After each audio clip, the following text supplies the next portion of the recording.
One morning, I was really late for work on base, and so my supervisor, of course, has a key to your dorm room. She came in thinking she was going to catch me sleeping, and instead she found me unconscious on my dorm room floor. As the doctors and nurses are all starting to stand over me, it became like something out of a movie or a TV show where my vision starts to kind of go to the left, to the right, and things get hazy, and it just didn't feel like reality. And then the voice to the left of me said, "You're going to have air is going to travel up your arm. It's going to be really painful, but everything's going to be okay." Finally, after trying to continually look over my left, I finally did. And not only was there nobody to the left of me, but I saw the screen completely flatline. In that moment, as I saw myself flatline, I started traveling upwards. It was the best feeling I think I could ever experience. It was like this beautiful, blissful, just this feeling of love surrounding my body.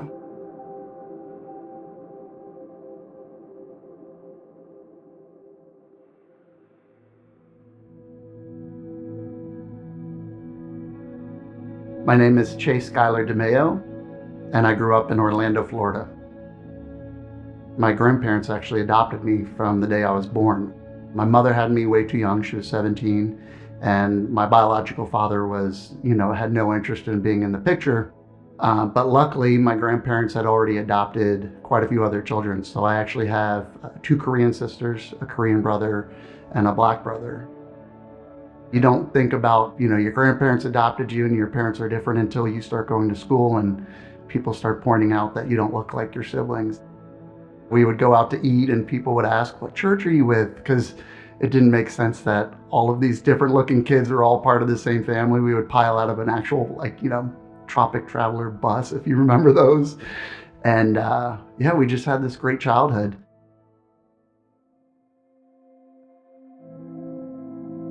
In seventh grade, I had an opportunity to join an ROTC, a middle school, military program. And I jumped at the opportunity. I was one of the first volunteers.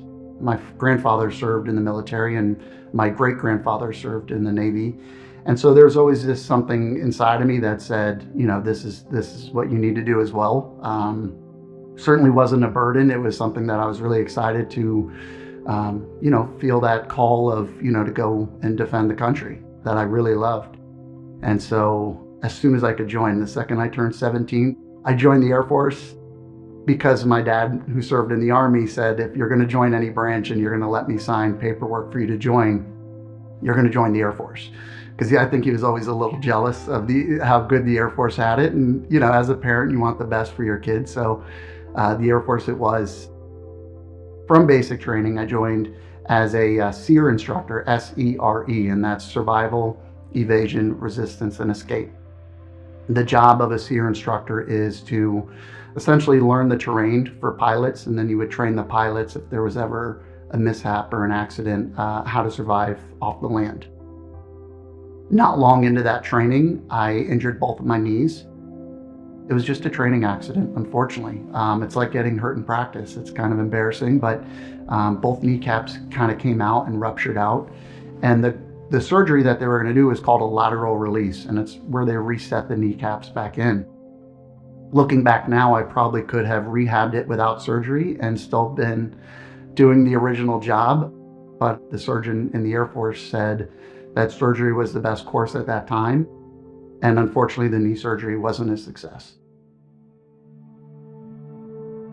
Up until that point, I had a clear goal of what I wanted for my life and what I expected for my life, 20 years in the military.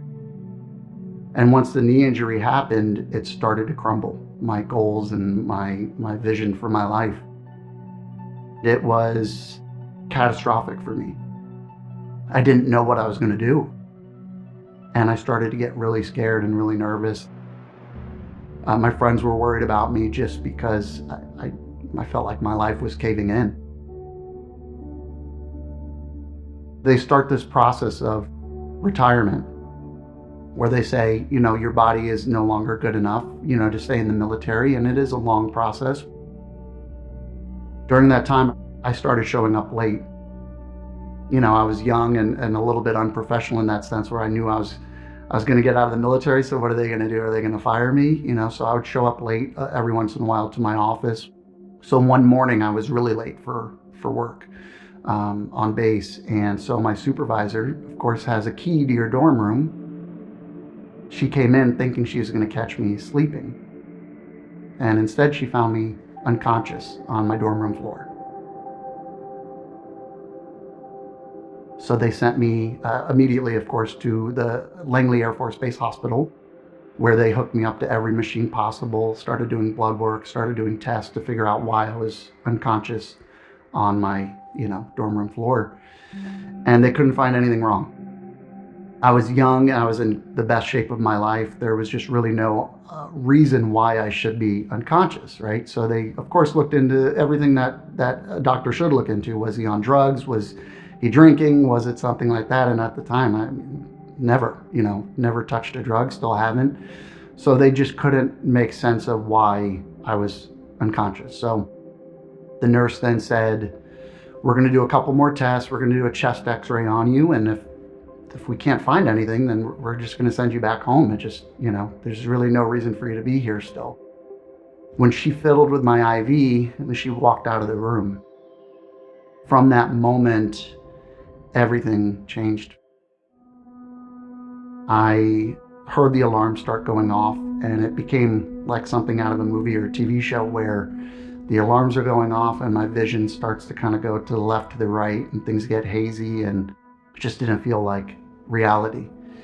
And the nurses and doctors start kind of running in. I was at the end of the hallway, in my hospital room. So they were almost running into the wall. They're running in so fast as the alarms start to blare.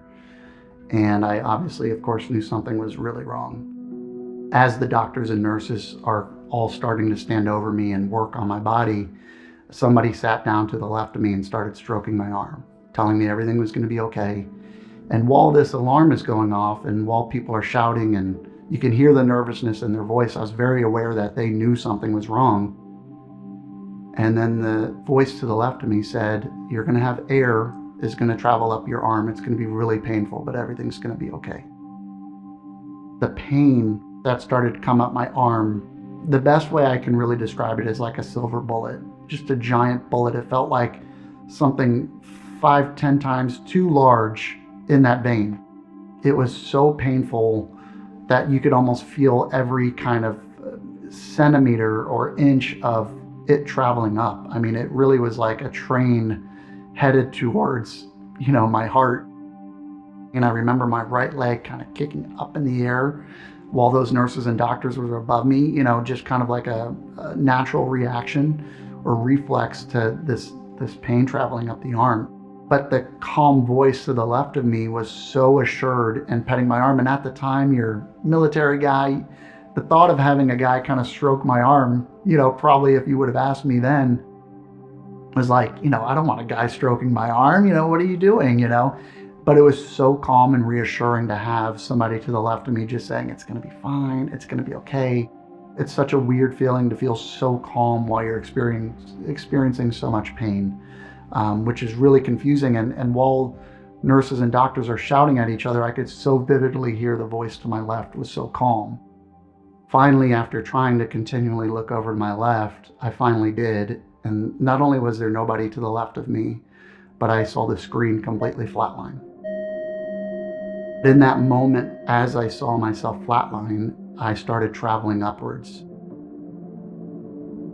The best way I can describe it, and I get goosebumps every time I talk about it, it just felt like everything started to free up in my body. It felt like ice, like this really cool, beautiful feeling of my body just starting to release and kind of pour out of my chest, almost like a shooting a tunnel out of my chest of light. It was the best feeling I think I could ever experience. It was like this beautiful, blissful, just this feeling of love surrounding my body. I could have experienced that feeling a million times over, and there's just no way to describe it. But I was moving upwards to this area where I couldn't see where I was going, but I just had the complete trust of where I'm going is really beautiful. If this is the feeling now, I can only imagine where I'm about to go. And not before long, I ended up in this garden. And it was a garden filled with flowers and plants that we've never seen before, and these beautiful colors, and everything was just vibrant. It was almost like looking into the sun, where you have to squint a little bit because everything was so beautiful and colorful. Well, I had no preconceived notion of really what heaven was. I grew up loving Elvis, and I thought Elvis would be waiting there for me, and everything would just be kind of calm and peaceful, and you'd be up in the clouds. And the heaven that I experienced was so much more vivid and so much more real. There wasn't a floating sense. Your body felt so light. There was zero gravity, but the garden and the leaves were so real. These plants and flowers that were so bright, we don't have those colors here. I could say they were purple and red and blue, but it just doesn't do it justice. Everything was just so bright and almost kind of womp womp. There's a vibration off of everything. You just felt so in tune and connected.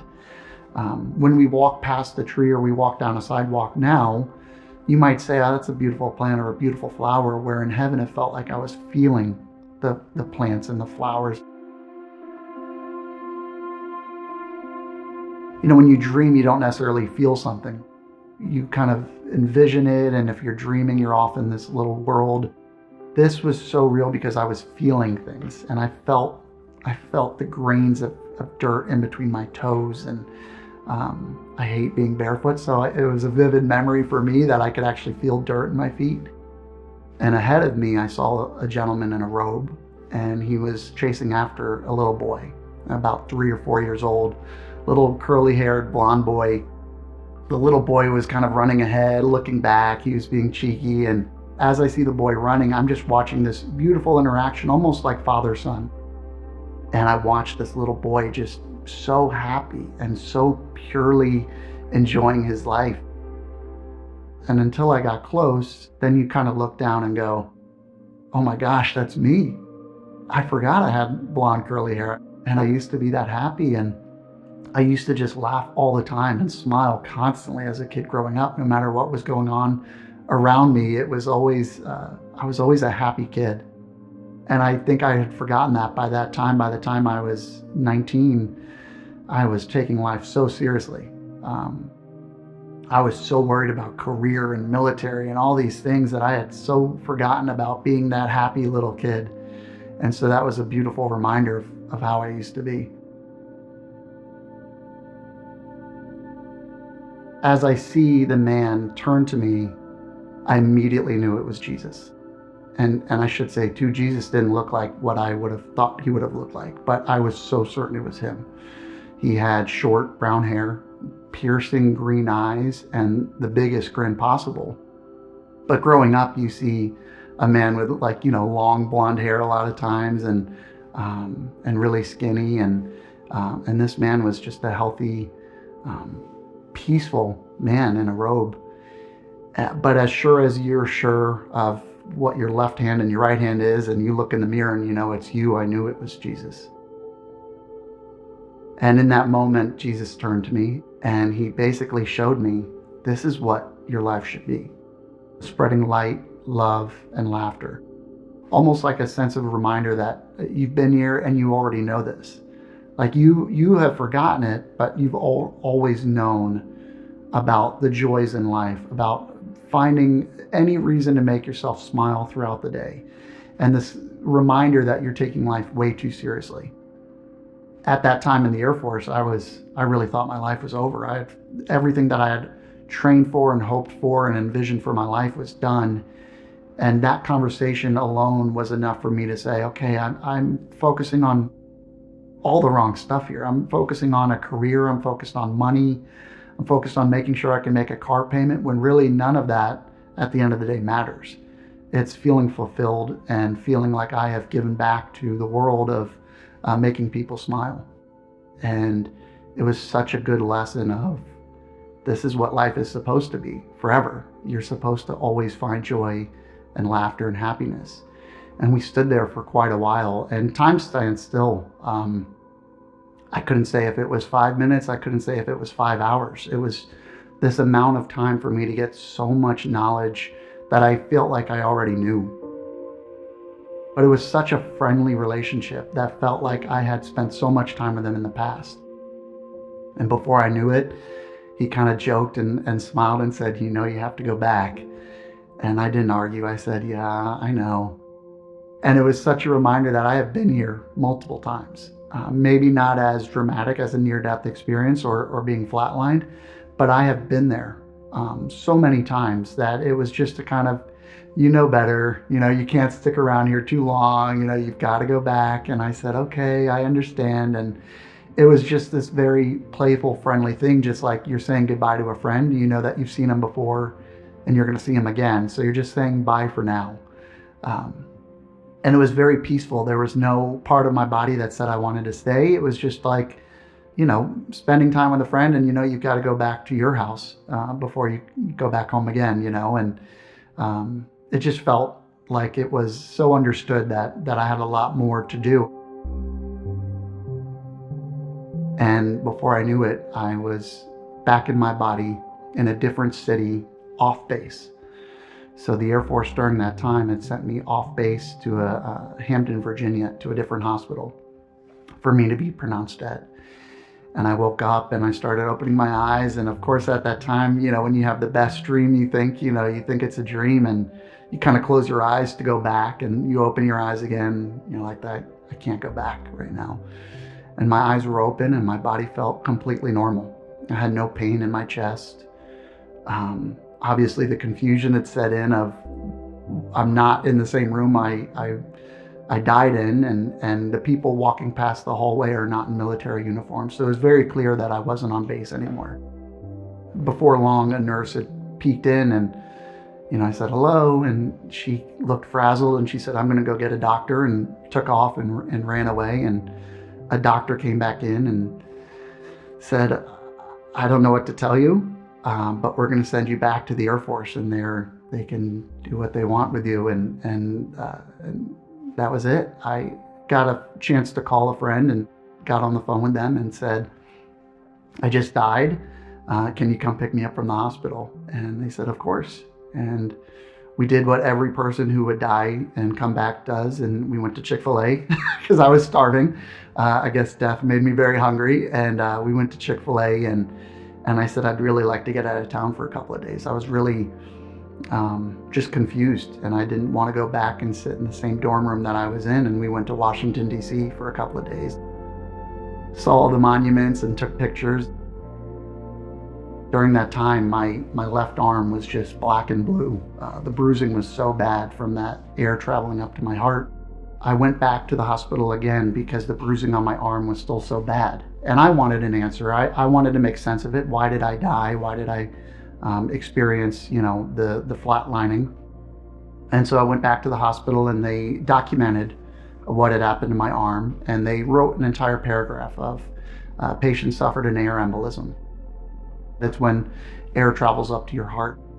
So it looks like the nurse, on accident, allowed air to get through the IV that was, in one of the main veins for me, and accidentally flatlined me.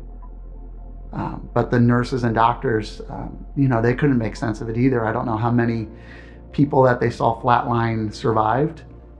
So there was never really an honest conversation with the medical staff of, here's exactly what happened to you, and we can't figure out how you're still here. And from that time forward, although I didn't feel comfortable telling people the story, because I felt very grounded in the sense of, if I go tell people this, they're going to think I'm crazy. And that was a genuine concern, because I didn't know about even the term near-death experience or an NDE. That none of that world made sense to me. I just thought people would think I was nuts, and so I just wouldn't tell people unless they were really close to me. And I just didn't know how to navigate this new experience that I had been through.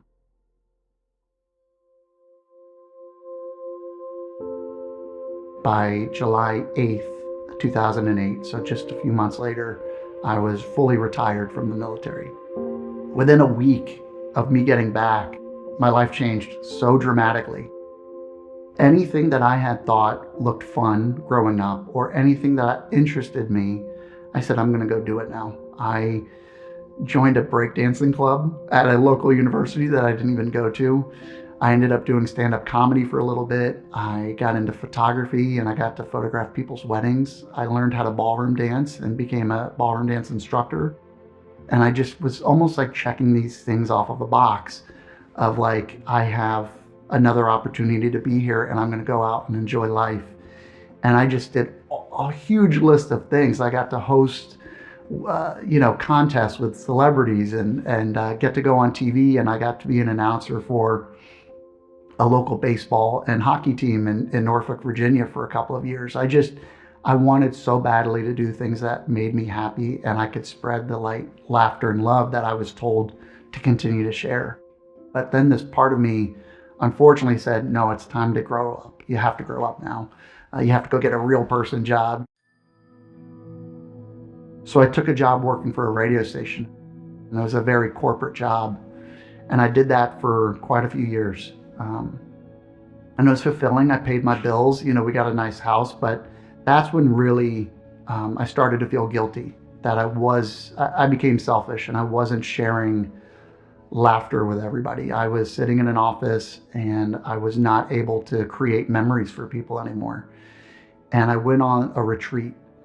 It was with a veteran organization that sends veterans out as a group. And you get to spend 5 days doing yoga and meditation, and they talk to you about, really focusing on your mental health and finding peace within yourself. I had never really meditated. I had never done yoga before. A bunch of macho veteran guys, doing yoga. Of course, everybody at the time maybe rolled their eyes. But at the end of the 5 days, it felt like it was the happiest I had ever been in my life. And so I got back, and my wife immediately, within minutes of seeing me on that Friday afternoon, said, "You're a different person. You seem so relaxed." And that during that time, I was so focused on my corporate job of being the serious executive. And she said, "You've changed. You just seem so happy with yourself." And in that moment, I started to ask again, what is my purpose? Why am I here? I really started to remember my near-death experience. And within a day or two, I started to feel my body completely change and become so aware of my surroundings. And I think just doing the meditation and the yoga and the breathing exercises relaxed my mind so much that I was able to really look at the outside world and get a better understanding of how I could help. I started to really realize that I had gifts that maybe weren't as common as maybe I had thought. And I started to really feel everybody's emotions around me. The intuition became stronger. And I was so aware of if other people around me, complete strangers, were suffering. At the time, I felt this burden of, I need to fix everybody around me. I have to heal everybody of their suffering and try to bring any sort of positive energy I can to them to try to help them through that pain. If they're sad and they're near me, it's my job now. It's my job to help them not experience that. I really started to embrace it and accept that this is the new reality of some of the things that I'm able to offer the world. When my grandmother was in the hospital, I found out, and I started to really pray and do what I know. And it's a feeling within my chest or my heart where I can kind of put my hands out and pray for a little less pain. I know that I can't completely heal everybody, but I was just praying for a little less pain for her and a little less suffering. And before I knew it, I started to feel tingling in the palms of my hands. And I'm kind of looking down, and I put my hands down, and I look down again, and next thing I know, I've got really visible marks on both palms of my hands. But I knew immediately, okay, this is kind of freaking me out a little bit. And I showed my wife, and I took a picture of it because I said, I need to document this and maybe show it to somebody that I trust. And I showed it to people, and immediately they said, you have to stop taking other people's pain. It's not your pain to take. And I said, okay. In my brain, my human brain, I want to just say it's an allergic reaction. It's just something that's happening to my body, just like getting a rash on your forearm. But they started coming only at times where I was really trying to help somebody around me. So it is not a painful experience at all. It is a peaceful experience that I can visibly feel within my hands. Like an energy is coming just through that part of my hand. I was on a plane, and I think it was just completely silent on the plane, and I could never nap on a plane. And I just felt this presence that immediately kind of hit me in my chest, and was like, whoa, and I knew it was Jesus again. And we just had this exchange of, hey, you're on the right path, but take care of yourself. If you drain your battery, you're not going to be able to help anybody. And he said, you have to allow people to have a human experience. You can't take everybody's pain, because some people need to experience that pain. And that was profound for me, but it also was really hard. It was a reminder that I can't go try to just heal everybody that I think is suffering, because then I'm going to suffer too. And I have to still allow people to experience this human world that we're in. And it's not my job to continually intervene into people's lives. And it would be very clear when I had the opportunity to heal people. And so that's pretty recent. That's within the last couple of months that I'm now trying to figure out how to use my gifts without interfering in people's lives.